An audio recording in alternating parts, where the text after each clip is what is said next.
Советот на млади на Кавадарци направи вистинска работа во вистинско време. Организира промоција на можностите на факултетите и компаниите со цел полесен избор за натамошно школување на матурантите, кои овие денови треба да се запишат на некои од факултетите во државата. На средбата во галеријата на Домот на културата пред идните академски граѓани своите програми за школување и можности за работа и пракса ги презентира професор Кирил Барбареев од Универзитетот Гоце Делчев Штип, представникот на Финки, потоа Блашко Борисов, директор на Центарот за вработување Кавадарци и Љупчо Сапунџиев од компанијата Инел Интернационал.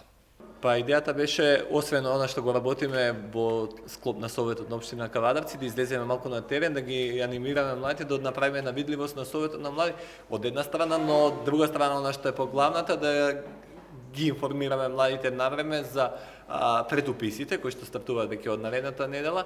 Секој универзитет има различен рок, но првите се веќе од понеделник, така да мислам дека доволно време имаат младите, барем оние што нема доволно информации или оние кои што веќе не се одлучиле, се уште не се одлучиле каде сака да го продолжат своето високо образование, да направат вистинска одлука сега.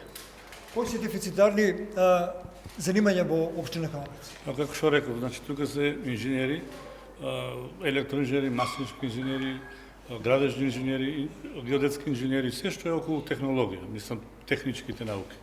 Имаме еден практичен пример кај Инел Интернационал, кадрите овде одат на пракса. Да, значи таков еден успешен пример е примерот со Универзитетот Гоце Делчев, каде што студентите имаат можност преку практични примери да дојдат до потребното знаење. Тие практични примери можат утре да ги користат и во секојдневниот нивни живот. Значи,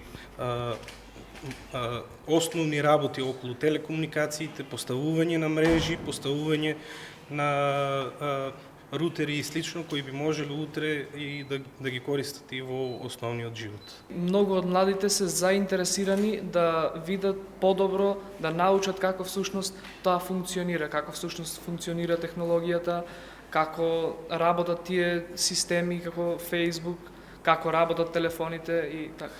Универзитетите се институции на највисоките човекови вредности и нашата темелна определба се младите луѓе.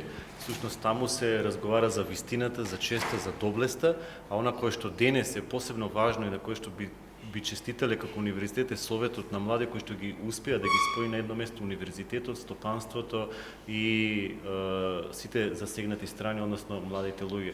Тоа е начинот на кој што треба да се гледа на иднината, а тоа е како да се најде заедничкиот интерес на студентите кои што денес студираат, а веќе утре да може да бидат студенти со функционално знаење, со примирливо знаење и студенти кои што ќе имаат како млади луѓе квалитетен живот.